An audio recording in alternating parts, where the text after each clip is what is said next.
Good afternoon or good morning, depending on where you're at. Good afternoon to my friends on the East Coast here, and to my guests on the West Coast. Good morning and good evening if you happen to be in Europe. Lucky you. Today we are going to be talking about recruiting for good. This is our weekly project where we are going to build an application from idea all the way through packaging it and getting it ready for deployment. Now, recruiting for good is chosen for a number of reasons. It was a domain that nobody on my team knew much about. We hadn't written recruiting applications before, and that was actually a good thing because we wanted to be able to bring in specific subject matter experts and talk to them about this and all learn something in the process. And we wanted to do that because we want to have these conversations in public on stream so that people learn and everyone has an example of what it looks like to sort of tease out an idea. We can go from, oh, we're going to build a recruiting app to what does that mean?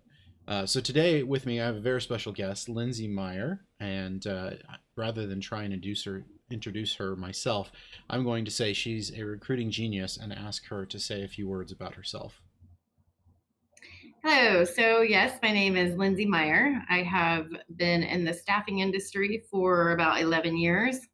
I started out as a technical recruiter and have kind of gone through and worked my way up through a couple different companies. So I've seen the processes kind of through different companies and the way they do things. Overall, it's generally the same. Sondi Solutions is where I work now. I'm the director of staffing here. Sondi Solutions is a Salesforce partner, so shout out to those at Sondi and Salesforce. Fun fact about myself. So I have 3 kids, all boys. I have a 16-year-old, a 13-year-old, and then we decided to not be empty nesters for what feels like forever. And so we have a 3-month-old as well. So 3 months, Oh, wow. all the way to 16 years old. Yes. So I mean, at least you've got like baked in babysitters, right? I do. Yeah, that's kind of nice. Yeah. As a parent of a 7-year-old and a 3-year-old, have fun with that. Yeah. Thank you. So today, what we're going to do is we're going to talk about what a recruiting application might need to do. And I'll be honest with you, I don't know the first thing about recruiting. I've worked with recruiters in the past, had some great experiences, had some experiences that were growth opportunities for the recruiter. We'll put it that way.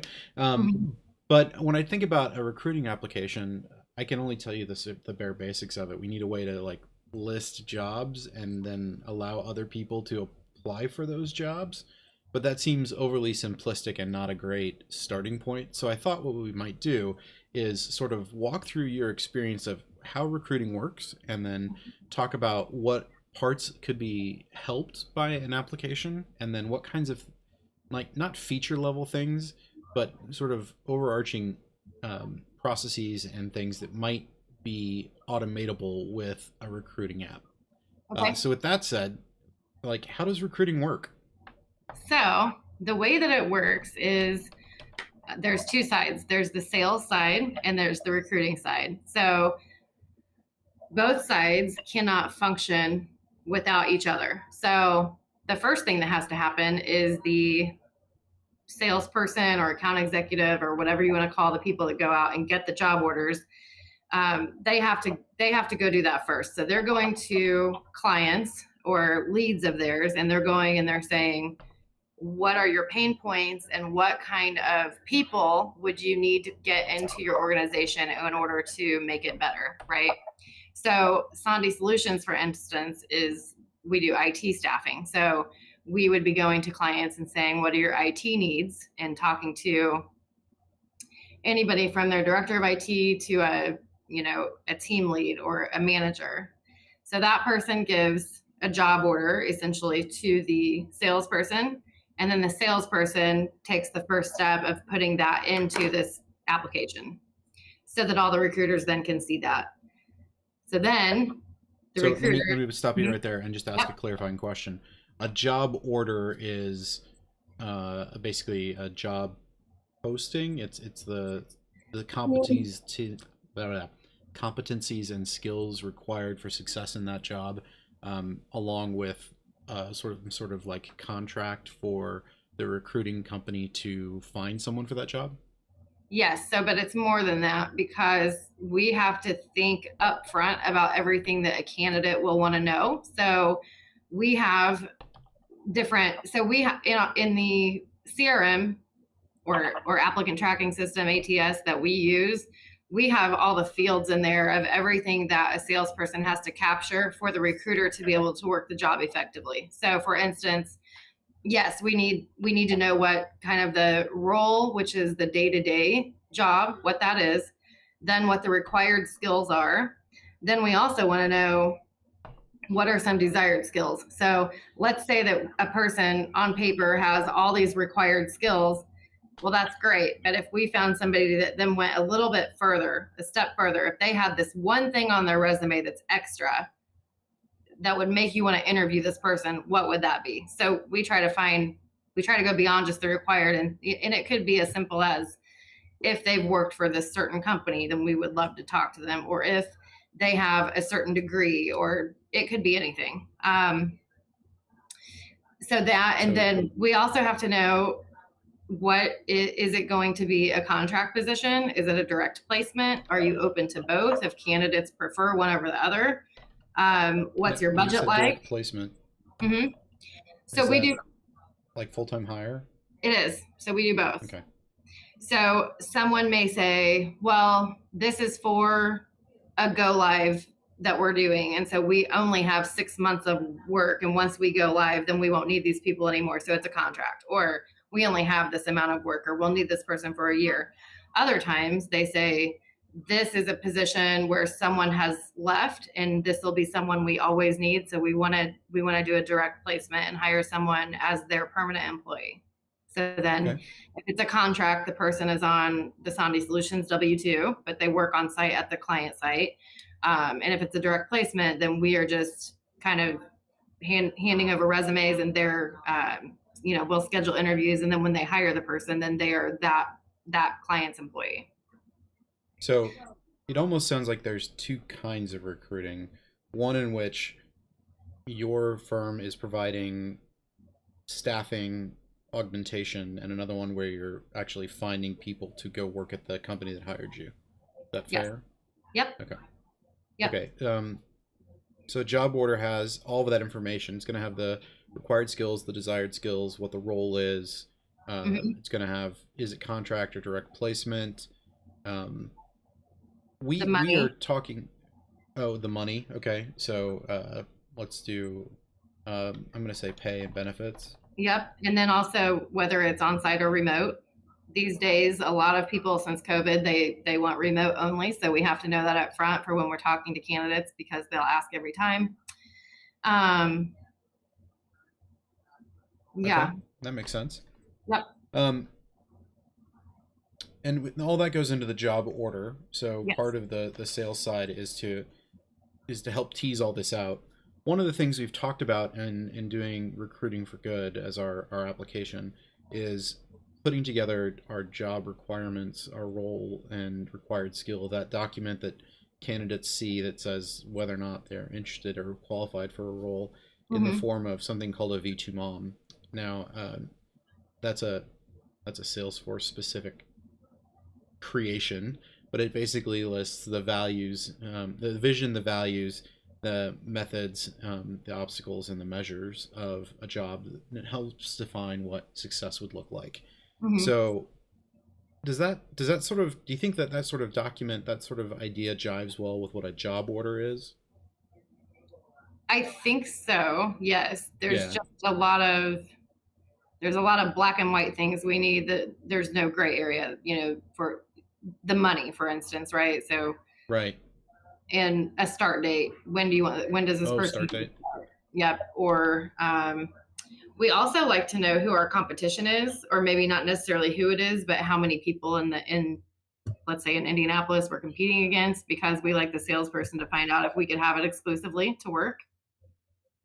Oh, so if, let's say, Acme Co. hires you to go and find people to staff a position, you also want to know if Acme Co. is also hired Bondi solutions. Yes. Okay. Okay. Yes. That makes sense. That makes Or sense. they may not want to tell us who, other companies they're working for, but we like our sales team to say, hey, can we have a head start on this at least? Or can we have this exclusively so we can send you candidates before you open it up to anyone else? Okay. And then we have certain clients where we know that it's going to be us against 25 other vendors. That seems less pleasant. It is. We just have to work faster when we know that. So Okay. we have to go and try to find people before another agency is finding the same people, because we want to find the best people the quickest. Okay. So that's all on the sales side with the job Mhm. order. Yep. You also talked about there being a recruiting side. Right. So once a salesperson enters this job order into the system, we do have an automation that shoots out an email to all the recruiters that says, hey, a new job order just went in, go take a look at it. So once they get that, they're going to go in, they're going to look at the job order, and then they're going to go through certain steps themselves to try to find the best candidates that match that position. So they would start out, first of all, thinking about their pipelines. So each recruiter has a pipeline of candidates that's kind of like a short list, if you wanted to call it, or a hot list, or I think a list of people who they've talked to in the past, who they know are maybe actively looking, maybe they're passively looking, but they know it's a really good candidate. They typically know what kind of money that person's looking for, if they're looking for a contract or direct placement. So they have a list of all their own people. So they would want to go there first to see if there's anyone in there that they've talked to recently that may be looking for the same type of position. Okay. Next, they'd want to, if they have candidates who are similar already to this job order, they want to go ask for referrals, because referrals are always good. It's basically someone putting their stamp of approval on another candidate that they know. So referrals are great. Then we typically will post the job.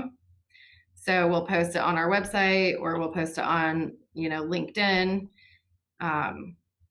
And after we post it, then we're going to go and kind of work it. So we're going to start looking people up on LinkedIn, sending out messages.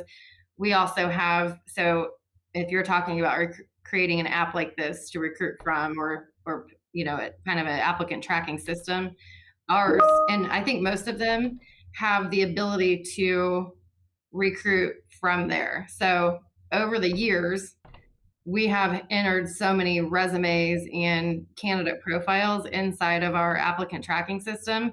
We can go and search those. Okay. That So may have is it? gotten ahead of myself. No, no, you're fine. I just want to take a note of that. So applicant tracking system is something you just said, and one of the key things there is the ability to enter applicants and their skills, Their resume, their resumes, etc., and then search for applicants.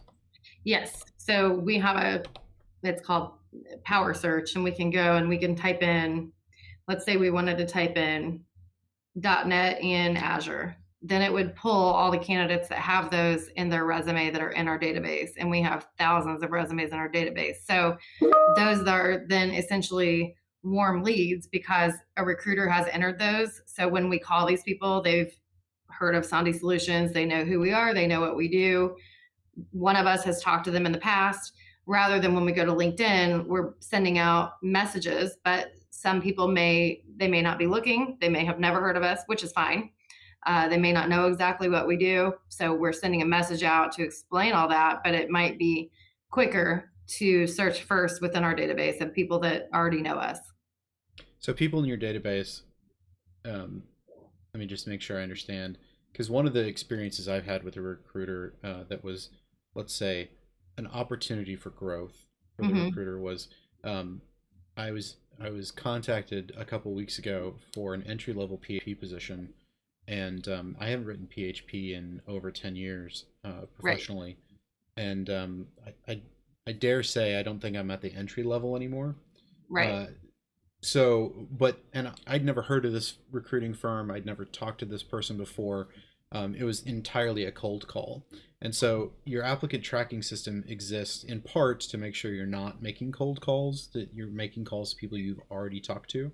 You mentioned the word warm leads. Is Yes. that, and I just want to make sure I'm connecting this right. Warm lead is sort of the opposite of a cold call. Is that fair? I think a warm lead to us means that you're not that you're calling someone who we have talked to in the past. So someone within Sandy Solutions has most likely spoken to this person in order to have thought it was necessary to put their resume and all their information into our system. So when we call this person, even though it may not be, recruiter A that talked to this person, they could say, hey, well, and that's the other thing. There's a note section next to the resume in each candidate profile. So they can say, hey, I know that you talked to my colleague recruiter B, but it's been 3 years and I may have an outdated resume, but what I have, the last thing that you were doing was at this company and it looks like you were a PHP developer. Is that something that you're still doing?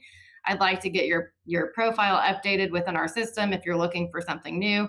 So it's more of you can call someone and make it more of a data gathering session than bombarding them with a certain job. So you can say, hey, the last we talked, you wanted 100,000 a year. Is that still the case? It's been a few years. Let's update all your info. And as we do that, if I think of any jobs that would be a great match, I can let you know. Okay.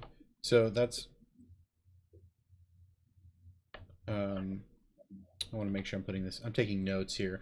Now, by the way, just as a pause, as a recap, today we're talking with a subject matter expert on recruiting to figure out what recruiting for good will sort of need to do in order to be useful to recruiters, to applicants, to hiring managers, etc.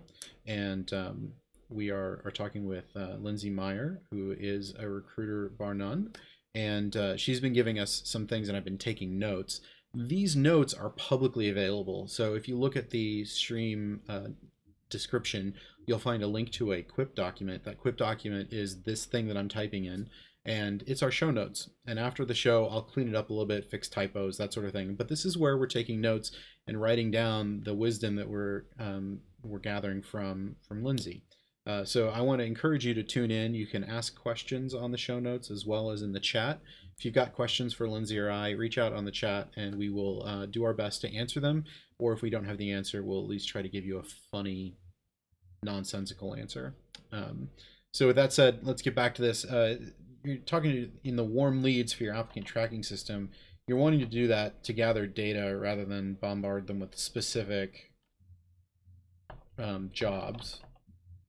Or maybe you may have a specific job that you think looks like a good fit for a certain candidate, but if you notice that no one has talked to them since 2017, rather than lead with, hey, are you a junior PHP developer still, right?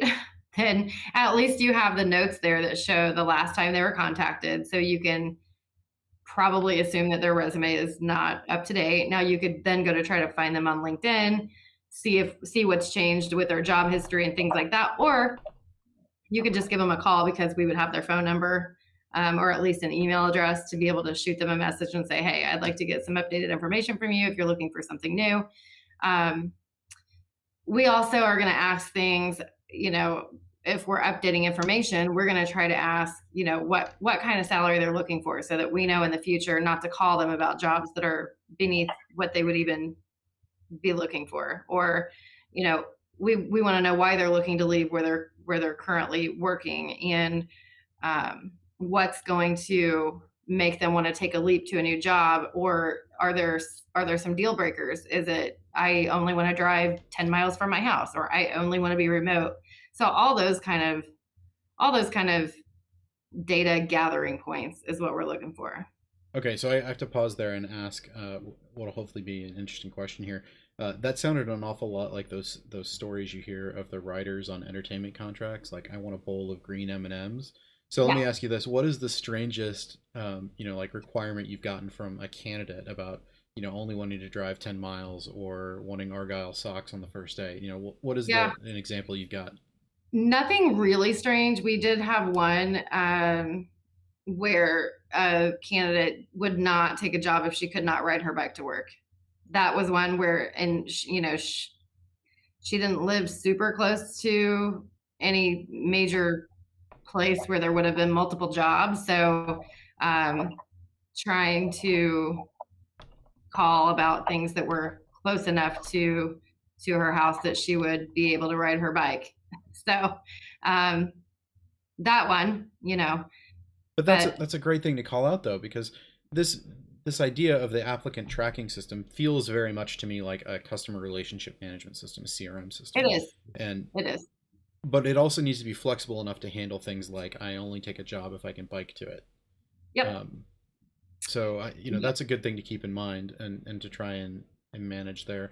Now, earlier you said you're going to work that job order, and it feels like this is where you're trying to find interested candidates who qualified and then pass them on to, I'm guessing, the hiring manager to continue it from there, or what does that process look like? How do we So the go process, from yep. I need help to what's the job? So the process we use is so the hiring managers at these accounts that we have, we like them to only have one point of contact. Um, so when the recruiters find a candidate that matches that job, they're going to then send that candidate back to the salesperson, and the salesperson will send it over to the hiring manager so that that hiring manager is always only talking to the salesperson. So um, when the recruiter has a candidate who is interested and qualified and meets the money and meets, whether it's on site or remote and all the different criteria, the recruiter will put together what we call a write up, which is going to be, 5 to 10 bullet points of here's why this candidate matches this job description. They're going to send that over to the salesperson along with the resume, which we have our own Sandy Solutions format that will format the resume into, which I think every staffing company has their own kind of resume template. The salesperson is going to take a look and say, yes, I agree. I think this person looks great. I'm going to send this over to the hiring manager at this client. Okay. From there, So the recruiter also has to go into our database or CRM, right? And they're going to go back to that candidate profile and they're going to put together what we call an application, which means that that candidate has been applied to a job. okay. Now, one of the things we're trying to do with Recruiting for Good is sort of bake into the application, bake into its automation, bake into its data collection principles of diversity, equality, and inclusivity. And as part of that, we have this notion, this idea, and we don't know that it's a good idea yet, of creating something like a double-blind system where the applicant's personal information, demographic information, that sort of thing, are hidden from what would eventually be the hiring manager. So the hiring manager would get, applicant A, or applicant Bob or Susie, some sort of obviously moniker name, has these following qualifications, and it seems like that this might be a good place to interject that sort of double blind system in that write up. So the write up would be I don't know how to phrase it, a sanitized resume and the bullet points about why this candidate is ideal, while also hiding the demographic information, the gender, age, that sort of information from the hiring manager to block initial bias. Yeah. Does that jive with what you're saying? Did you think that is a valid idea? Yes. I mean, it's the hard questions now. so yeah. So I'll say that here at Sandy Solutions, the recruiters have all gone through, diversity and inclusion trainings and things like that we get from Paylocity, right? So when we are searching for candidates, we're mainly doing a skills match, right? So we're going through and trying to find if it's like I said, .NET and Azure for some reason, or if they're like, I want this person and they also need to have these other, really hard to find skills, and we're going after those and seeing who has the best skills to match the job, and that's who we're reaching out to. We do take off. I mean, there's nothing in the resume that would give any of that kind of information away. The only thing is they could go to LinkedIn and look up the person by name and see if they wanted to know age. They could try to figure out when the person maybe graduated from college or things like that. But we don't put any of that in the write-up. It may say, this is if let's say one of the requirements was a bachelor's degree, we may say this person has a bachelor's degree from Purdue University or whatever the case may be, but we would never put the date that they graduated. Now that may be on the resume. Right. Well, I don't know. We don't, you would almost have to take the name off the resume, or at least the last name off the resume, so that it wasn't able to be searched on LinkedIn or anywhere else.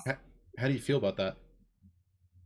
Like intentionally taking the last name off of what is passed to the hiring manager through the account manager. Is that the right title? Yeah. Ours are account executives. Some people are, some people have account managers or sales reps. I think I would be okay with that as long as the hiring manager wasn't wanting to be able to look people up. Or we've had clients before that like to, let's say they get a resume and there's someone's full name on there. It's never going to have their city or email or phone number or anything like that. It's usually only their name. Now, if they see that this person is currently working at, or let's say they used to work at, let's say Angie's List or something like that, I feel like a lot of people know people that work there, used to work there. We've had it to where they'll call us before they even let us know that they want to talk to someone and say, hey, I called so-and-so that used to work there to see if they knew this person, and I got a good reference, right? Or a bad reference. Sometimes they take it upon themselves to do a quick reach out to people that they know without us even knowing about it or asking them to do it. And then they'll come back and say, I do or don't want to talk to this person. So it wouldn't really, I don't know. It probably would depend on the client. Okay, so this leads me to an area I wanted to talk to you about, because I know that as someone who's taken very small amounts of hiring training, there are certain things you can or cannot ask a candidate. Mm-hmm. And that it varies from state to state. I understand that in California, for instance, you're not allowed to ask somebody what they currently make. Oh, okay. I think I could be wrong, but that's my current understanding. So when I hear what you just described, where somebody will look at it and be like, oh, and they just call up a previous employer and that sort of thing. Is that legal? I don't know. Well, they're calling, let's say, a friend, right? They may say, oh, my friend works over there. I'm going to see if he's heard of this person. I don't think that they would call. Now, they probably wouldn't call. No. And they probably wouldn't call. I haven't ever had it happen where they call while the person is still working there. So it may be this person works, let's say, for Salesforce now, and their previous job was this other place. And I know someone from the previous job, so I'm going to call them and see if they know that person. So I don't know if that's right or wrong. I think it's something that people do if they are friendly enough with someone that they know that they could get information from, and it's not really a formal reference check. And we can't really prevent that. But do you feel like it would prevent it if you didn't provide the last name of a candidate? Would that be a sort of hedge against that? Because it seems like that kind of thing might be technically legal, but on the verge of unethical. Could be. And so part of what we want to do with this recruiting application, and we kind of have the benefit of wanting to, we have the benefit and the luxury of writing an application based off what we want it to do, not necessarily what somebody who is a hiring manager would want. Right. But it occurs to me that in order to avoid those kinds of things, we could, also put in here um, things that we don't do, like we don't give out the candidate's last name, Hmm. or any identifying information. Which also this is I'm taking some notes for legal questions to ask the legal department when we have them on about personal information, personal um, what is it? It's identifiable information, PII, storage requirements. Um, because it occurs to me that if we're letting candidates put information into the applicant tracking system, or go and search on your website for a job, then we also may need to let them say, "Oh, I'm interested in this," but then also store that securely in regards to relations for GDPR. And honestly, the name of the California law that sort of matches GDPR escapes me, but there's a California law for that as well. Um, so that's all good to know. So we have this idea of the applicant tracking system. We've got the idea of sort of a job order, and that has with it a whole bunch of information aside from just like the requirements. We've got a process here where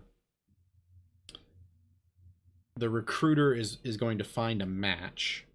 And when you talk about recruiters finding a match, is that something that you think can be automated, or is this really one of those things where you need to be able to go and figure out the nuances where, say, the customer is asking for skill X, but the candidate has it down as skill Y, but because of your domain experience that X and Y are the same thing but different terms? Or is this something that we could just match automatically?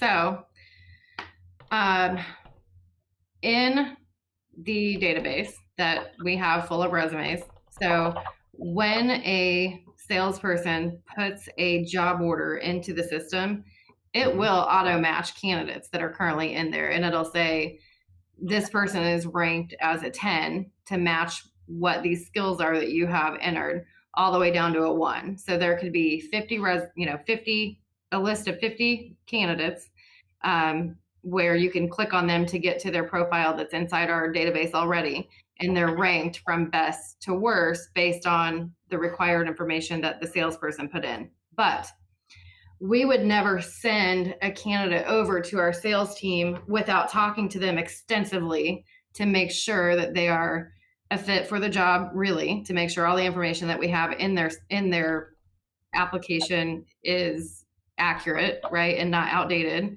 And we screen for culture. So before we work a job, we're going to make sure that we understand what the culture is of the company that we're sending this person to, right? So um, that certain clients may say, "Hey, let me tell you this about our culture," and then it could be we cater in lunch and breakfast, and we have an Xbox and a PlayStation in a break room, right?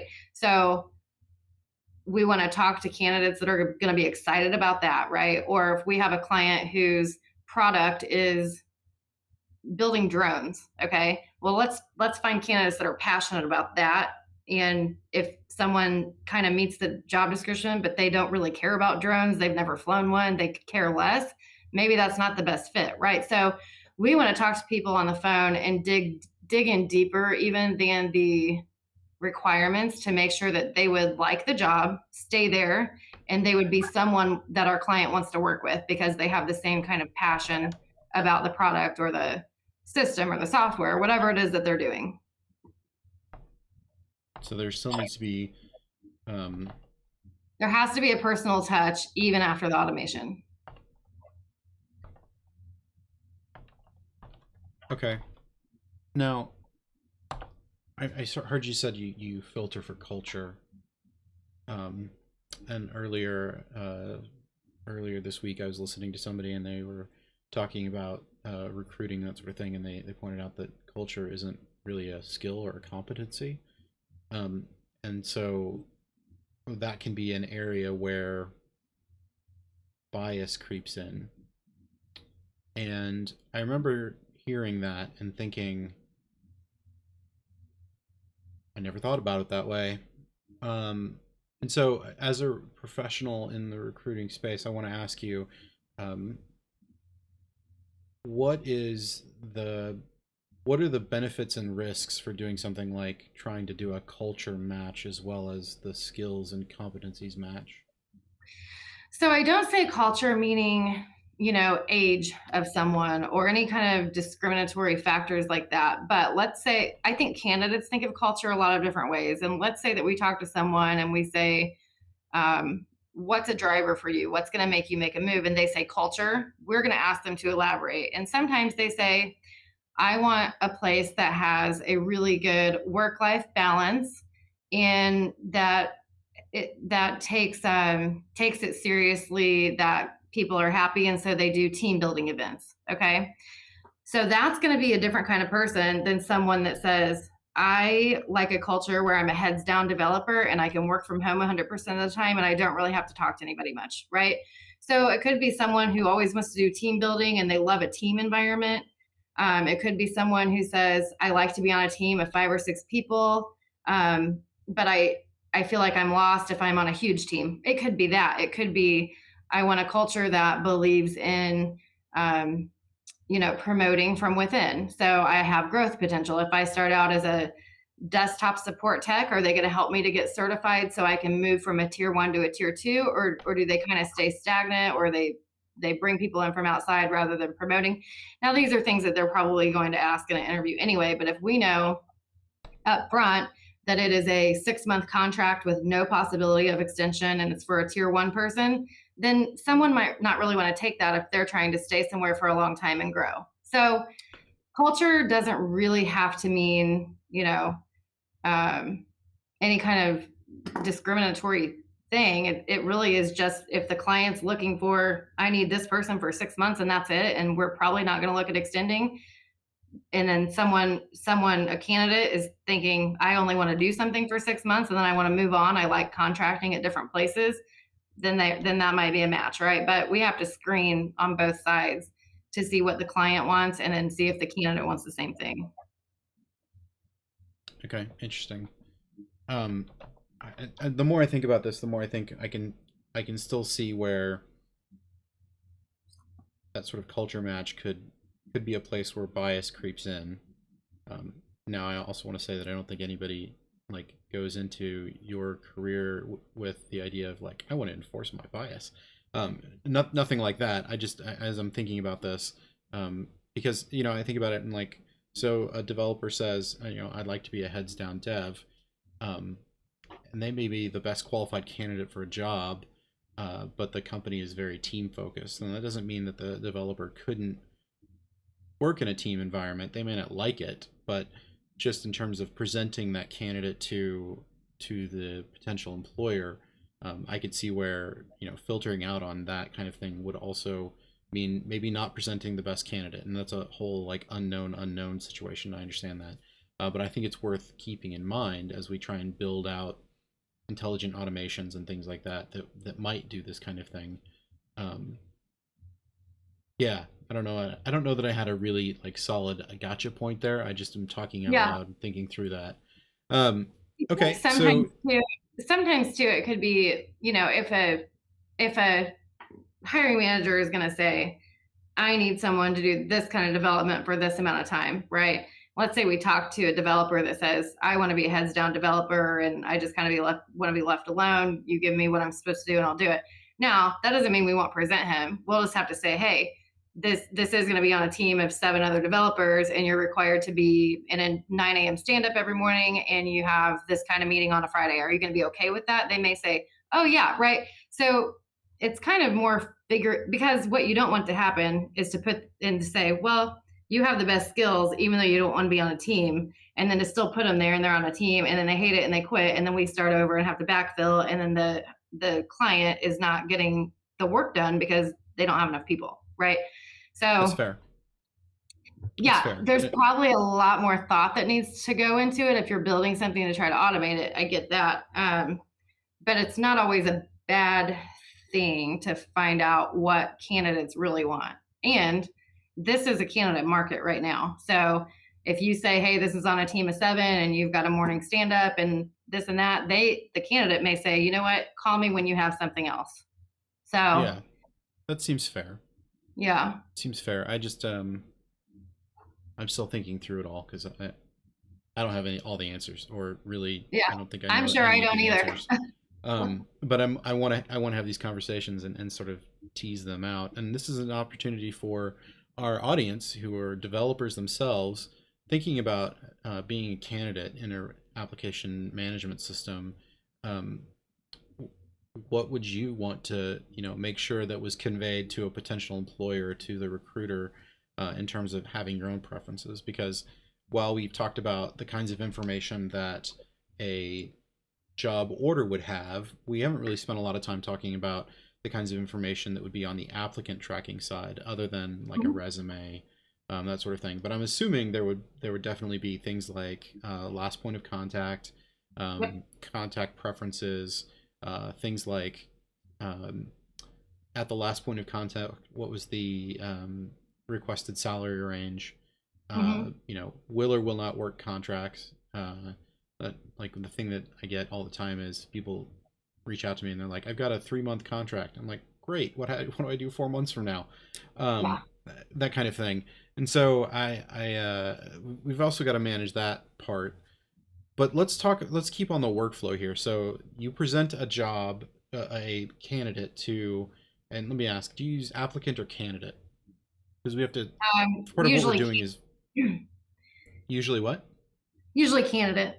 Okay, so we have to figure out the right terminology to use for all this stuff. But Mm-hmm. you take and you present a brief of a candidate to their hiring manager. What happens then? Like when do you go hands off versus staying involved in the whole process? Okay. So what happens is, okay, so now we've had the salesperson, they put the job order in the system. The recruiter finds some candidates who are matches. We typically try to only send the top 2 or 3 candidates for each open job, as to not bombard a hiring manager with 10 resumes, right? So we send those over. The salesperson sends those to the hiring manager.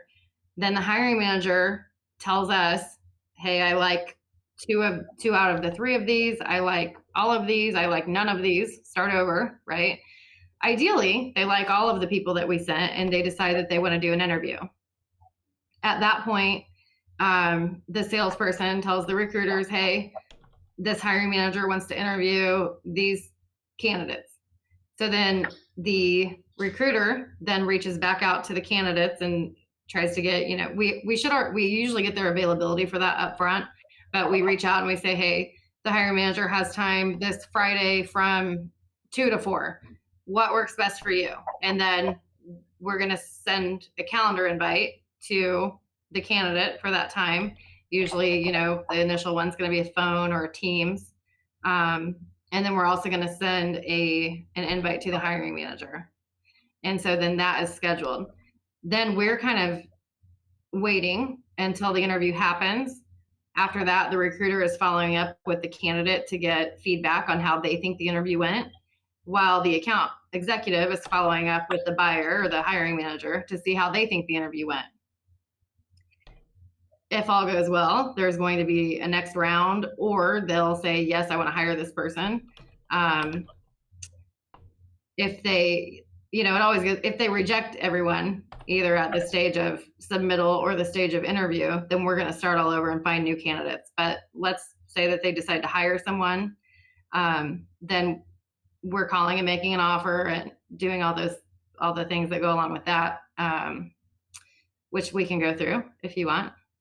Yeah, because I'm curious. Like, do the recruiters do recruiters manage the whole, like, you've sent me an offer for $100,000, but I'm currently making $120,000. What do we do next? Yeah. That sort of thing. Yeah. So when we send the candidate initially to the account executive, we send it over with their money, like with their desired money that they want to make, whether it's an hourly rate or a salary, depending on whether it's a contract or a direct placement. So when we send the candidate over, we're telling them up front, hey, I have to send you over with a rate. And once I send you over, that can't change, right? So we're not going to wait until the offer stage and then you ask for more money. And then our client thinks that we did some kind of a bait and switch where we're saying, hey, fall in love with this guy. And then we're going to ask you for more money, right? So we want to be fully transparent up front. So if you're a candidate and you ask for $100 an hour, and then at the offer stage, you come back and say, I want 120 an hour, that can't happen, right? So we just need to know that up front and send you over at that 120 from the beginning. Okay, so what happens with you get to the end of the interview stage and offer is given and the candidate comes back and says, I have another offer on the table for 120? Yep. So then, and that happens. So typically candidates that are interviewing for a job through us are usually interviewing for other jobs through us, actually, or through competition or directly something that they found on their own and applied for online. So yeah, if that happens and we sent the candidate over at 120 an hour and they get offered that 120 an hour and they get another offer for 140 an hour, we will definitely tell the hiring manager, hey, this person was looking for 120. He's been interviewing multiple places.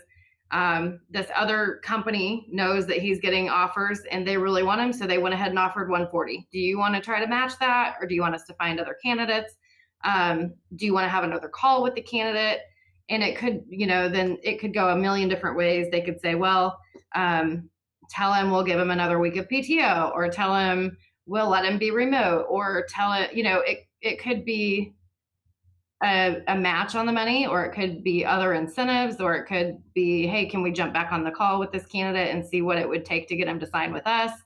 Yeah, it could go a lot of different ways. We try to prevent all of that throughout the entire process by sending the candidate at the money that they ask for, and making sure that they understand what the benefit package is. So if they're a contractor, they're going to get Sandy Solutions benefits because they'll be on our W-2. If they're direct placement, we want them to have that company's benefits up front. We want them to understand what the PTO is, what the commute is. We extensively cover anything that's over 40 miles. We want to say, hey, because we don't want someone to drive to an interview and then say, oh, I didn't realize it was that far. I don't really want the job, right? So we cover everything up front so that we don't have any backouts throughout the entire process from initial submittal to offer, right? So we want our clients to feel really good about using us and that everything was smooth, right? Now, so you just used an interesting word there. You said clients. When you think about it from your position as a recruiter, are your clients the people with the creating the job orders, or are your clients the individual candidates? They're both. So, but here's what I'll tell you. Okay. I think the best way to say it is we're working for our clients, which are the people that are giving us the job orders, right? Because we're trying to go and find candidates to match those. But on the other hand, if we have a candidate and one of the recruiters says, oh my gosh, I have this candidate who is great, right? I really want to place this candidate. I want to help them find their next gig, right? But we don't have anything that's a match. We can't really send that candidate to a job knowing that they're not the best fit, because we're going to look bad. The candidate's going to look bad. The client's not going to be happy. The candidate won't be happy if they get the job and they don't really know everything. And we're not really trying to go out and help a candidate find a job that we don't have to fill. So I think really we're working more for the client side of it. But that's why the recruiters keep a pipeline of really good candidates, so that every time a network engineer comes out, they want to remember to call Bob, right? So it's not necessarily coming in every day and thinking, what am I going to do for Bob today? But it's keeping Bob in your list of qualified candidates that you want to reach out to every time that something that looks like a match comes in. Fair enough. And I was hoping that it was going to be some combination of both. So thank you for that. Because in the past, I've dealt with recruiters where I very much felt like they were working only for the client. They didn't care what I wanted. No, the hardest thing for recruiters is when they have a candidate that they fall in love with, their personality and their skills, and they're just a perfect fit for these jobs. And let's say maybe their money's just a little bit too high, so they don't want to be sent to what we have. But then it's, all the time, like, I can't wait until something comes through that's going to match for this candidate, because he would be just a great extension of Sandy Solutions to be at this client or at any client site. He would represent us well and he would be happy and he would be great. But we don't have anything that pays $200 an hour right now, so we have to wait, right? So we're still working for Bob, but we have to wait until we have something we can send Bob to. Right. So it is That both. makes sense. Yeah. That makes sense. Okay. So we've discussed sort of a general arc or workflow that this goes through. In your experience, is this a fairly typical workflow, or is this this is what you currently do and it's your special sauce? People do it different ways. I think this is pretty typical to where you have, account executives that get the orders and then recruiters that fill the orders, right?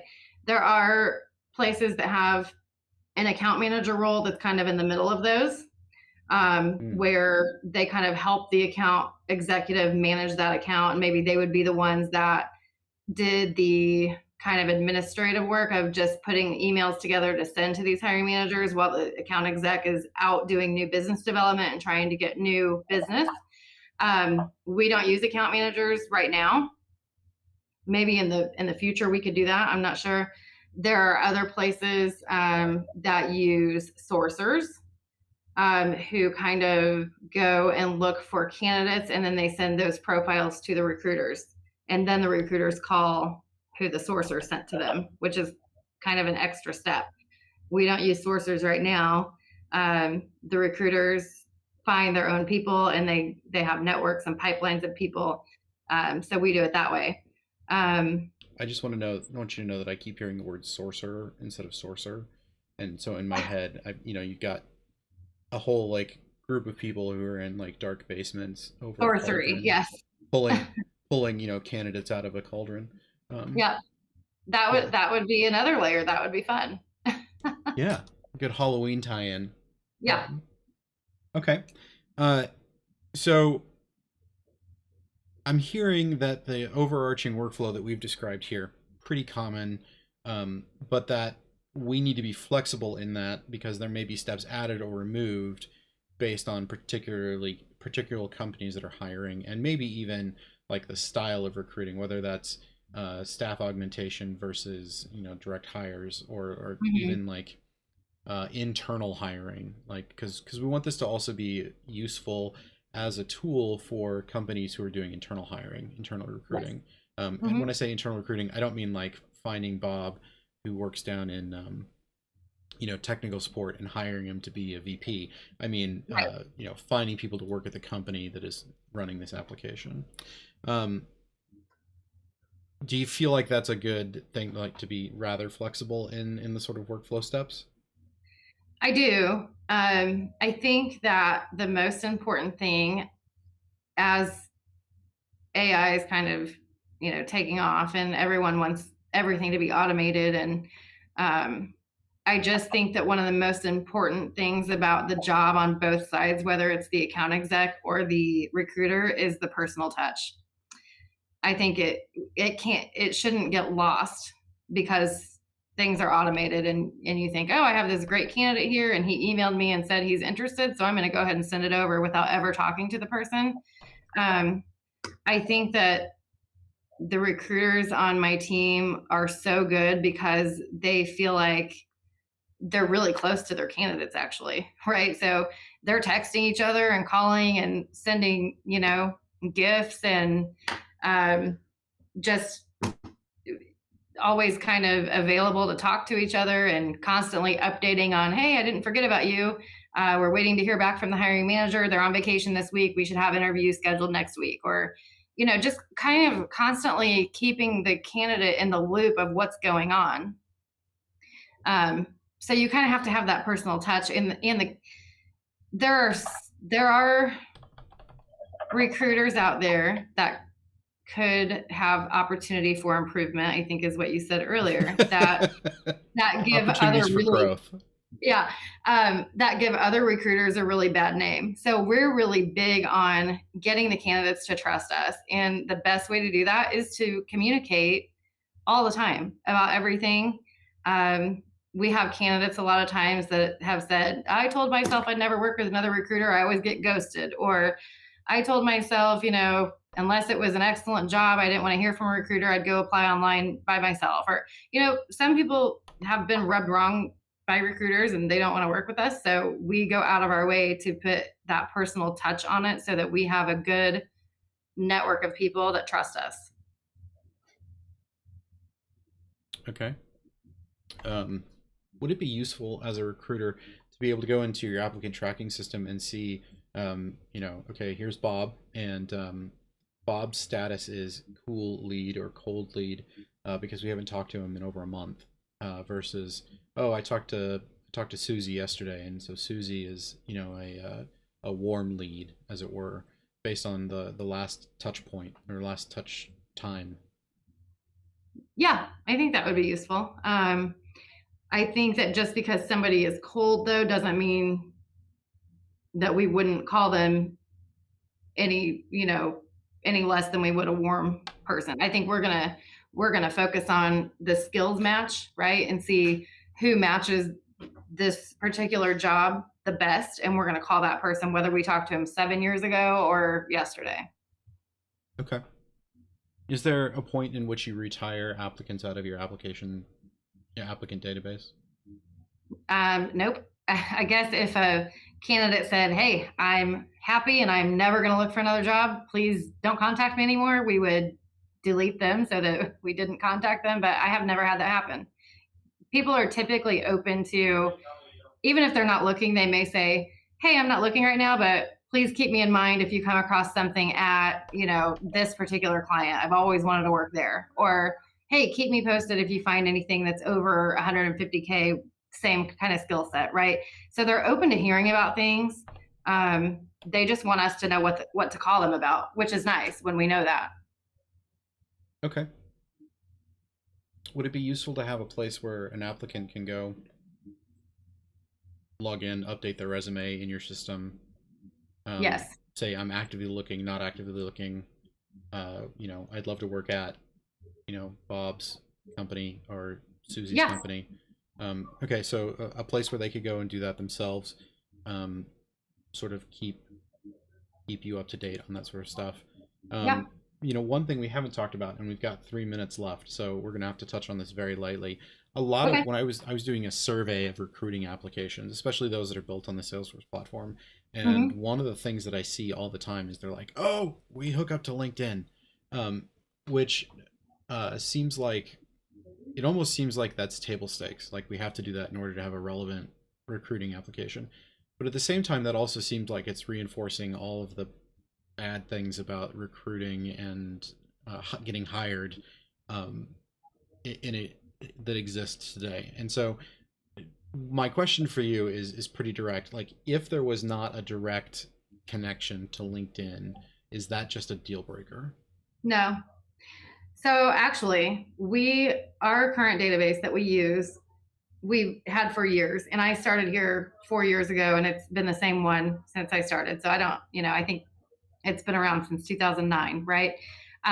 We just now, probably 6 months ago, started to integrate with LinkedIn on the current database that we use. So we didn't. Okay. We use Link. So we use what's called LinkedIn Recruiter, which is just a kind of more of a premium version of LinkedIn, but it's made for recruiters, so we can put in, the search capability, the skills that we're looking for, and those kind of things, and we can send messages to people even if they're not a first connection and things like that.